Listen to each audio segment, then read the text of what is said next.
ये कांग्रेस भी रंग बदलने में बड़ी माहिर लग रही है।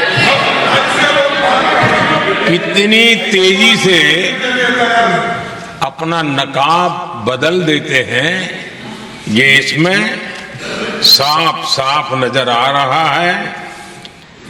और किसी भी हालत में बाबा साहब की हर बात के प्रति कांग्रेस चिढ़ जाती थी, और इसके सारे दस्तावेज मौजूद है। आज मजबूरन कांग्रेस को जय भीम बोलना पड़ रहा है, उनका मुंह सूख जाता है। बीते दशक में हमने हर स्तर पर सबका साथ सबका विकास की भावना को जमीन पर उतारा है, और वो आज देश में जिस प्रकार से बदलाव नजर आ रहा है, फल के रूप में हम अनुभव करने लगे हैं। हमारे गवर्नेंस का भी मूल मंत्र यही रहा है, सबका साथ सबका विकास। हमारी ही सरकार ने SC ST एक्ट को मजबूत बनाकर दलित और आदिवासी समाज के सम्मान और उनके सुरक्षा के संबंध में अपनी प्रतिबद्धता भी दिखाई, और हमने उसको बढ़ाया।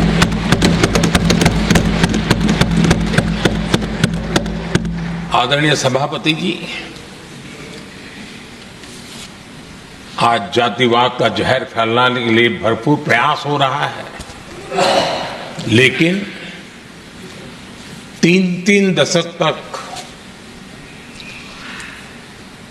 दोनों सदन के OBC MPs और सभी दलों के OBC MPs सरकारों से मांग करते रहे थे कि OBC आयोग को संवैधानिक दर्जा दिया जाए। ठुकरा दिया गया, इनकार किया गया,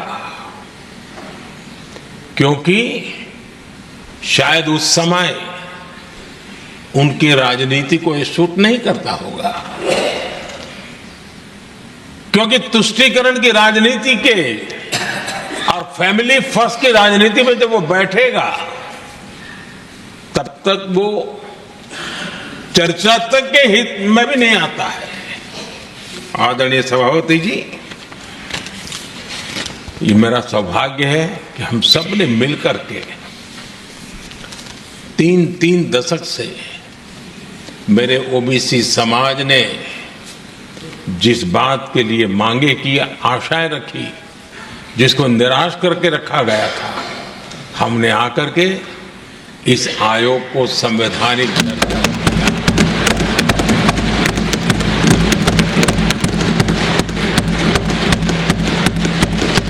और हमने सिर्फ उनकी मांग पूरी की इतना नहीं, हमारे लिए उनका मान सम्मान भी उतना ही महत्वपूर्ण है, क्योंकि देश के 140 करोड़ देशवासियों को हम जनता जनार्दन के रूप में पूजने वाले लोग हैं।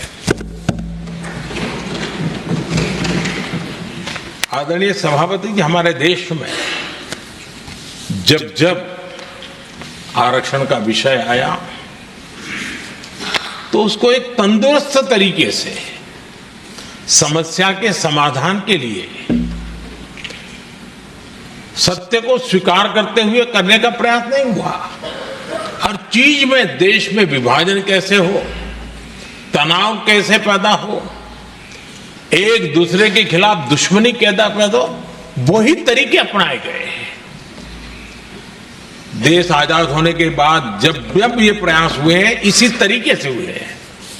पहली बार हमारी सरकार ने एक ऐसा मॉडल दिया और सबका साथ सबका विकास के मंत्र की प्रेरणा से दिया कि हमने सामान्य वर्ग के गरीब को 10% आरक्षण दिया, बिना तनाव के, बिना किसी का छीन करके, और जब ये निर्णय किया तो एससी समुदाय ने भी उसको स्वागत किया, एसटी समुदाय ने भी स्वागत किया, ओबीसी समुदाय ने भी स्वागत किया। किसी को भी पेट में दर्द नहीं हुआ, क्योंकि इतना बड़ा निर्णय, लेकिन करने का तरीका था सबका साथ सबका विकास, और तब जाकर के बहुत ही स्वस्थ शांत तरीके से पूरे राष्ट्र ने इस बात को स्वीकार किया। आदरणीय सभापति जी, हमारे देश में दिव्यांगों की कभी सुनवाई जितनी मात्रा में होनी चाहिए थी नहीं हुई।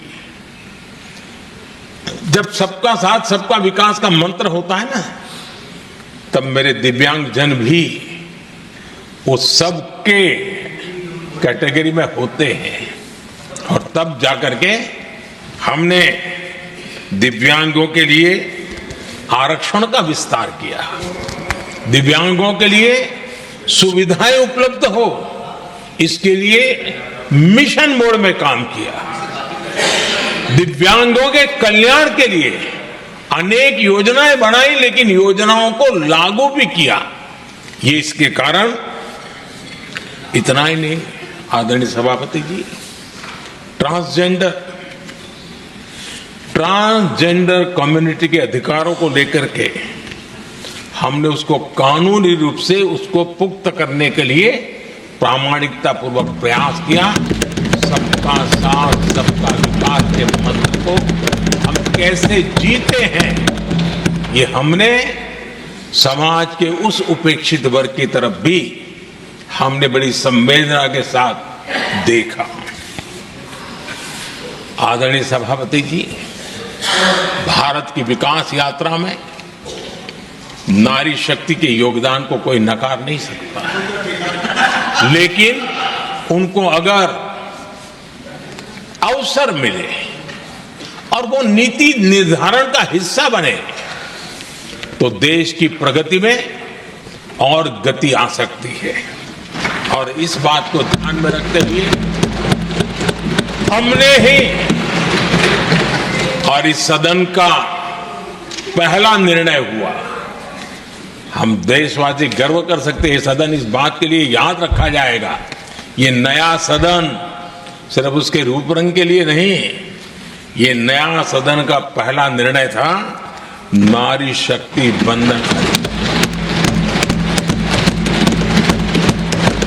इस नए सदन को हम किसी और तरीके से भी कर सकते थे, हम हमारी वाहवाही के लिए भी उपयोग कर सकते थे, पहले भी होता था, लेकिन हमने तो मातृशक्ति की वाहवाही के लिए इस सदन का आरंभ किया था, और मातृशक्ति के आशीर्वाद से ये सदन अपना कार्य आरंभ किया है। आदरणीय सभापति जी, हम जानते हैं, इतिहास की तरफ अब थोड़ी नजर करें,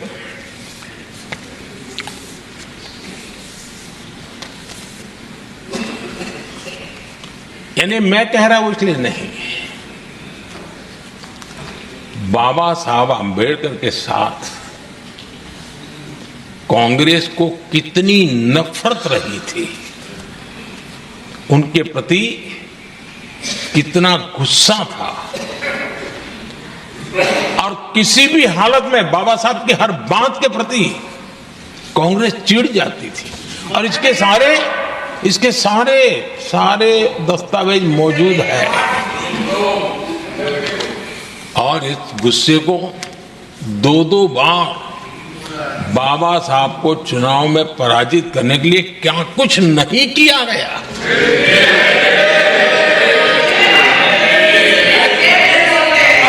कभी भी बाबा साहब को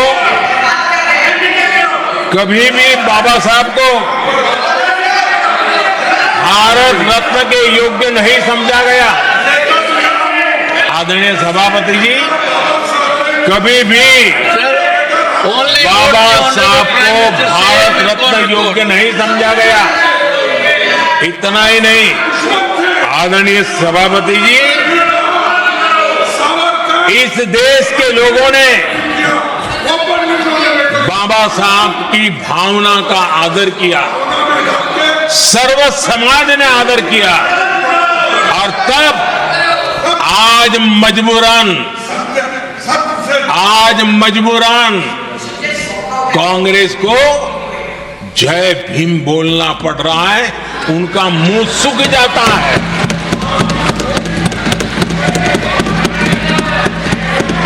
और आदरणीय सभापति जी, ये कांग्रेस भी रंग बदलने में बड़ी माहिर लग रही है।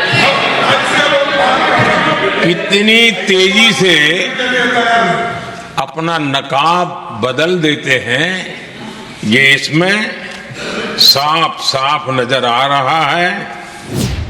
ওবিসি কমিশনকে সাংবিধানিক মর্যাদা দেওয়ার কথা উল্লেখ করে প্রধানমন্ত্রী মোদি বলেন, দেশে যখনই সংরক্ষণের বিষয়টি উঠে এসেছে তখনই সত্যকে গ্রহণ করে সুস্থভাবে তা করার কোনো চেষ্টা করা হয়নি। সমাজে শত্রুতা তৈরি করে এমন পদ্ধতি গ্রহণ করা হয়েছিল। প্রথমবারের মতো আমাদের সরকার এমন মডেল দিয়েছে যে আমরা সাধারণ শ্রেণীর দারিদ্রদের জন্য 10% সংরক্ষণ দিয়েছি। কোনো প্রতিবাদ ছাড়াই কারো কাছ থেকে অধিকার কেড়ে না নিয়ে তা সম্ভব হয়েছে। এসসি এসটি ওবিসিরাও স্বাগত জানিয়েছে, কারো পেটে ব্যথা হয়নি, এটা মেনে নিয়েছে গোটা দেশ। নারী শক্তির অবদান কেউ অস্বীকার করতে পারবে না, তারা সুযোগ পেলে দেশকে অগ্রগতির পথে নিয়ে যাবেন। নারী শক্তিকে সম্মান দিয়েই নির্মিত হয়েছে এই নতুন সংসদ ভবন। মোদি বলেন, বাবা সাহেবের প্রতি কংগ্রেসের কতটা ঘৃণা ও ক্ষোভ ছিল তার প্রমাণ রয়েছে। বাবা সাহেবকে দুবার নির্বাচনে হারানোর জন্য কত চেষ্টাই না হয়েছিল। বাবা সাহেবকে কখনো ভারতরত্ন পাওয়ার যোগ্য মনে করা হয়নি।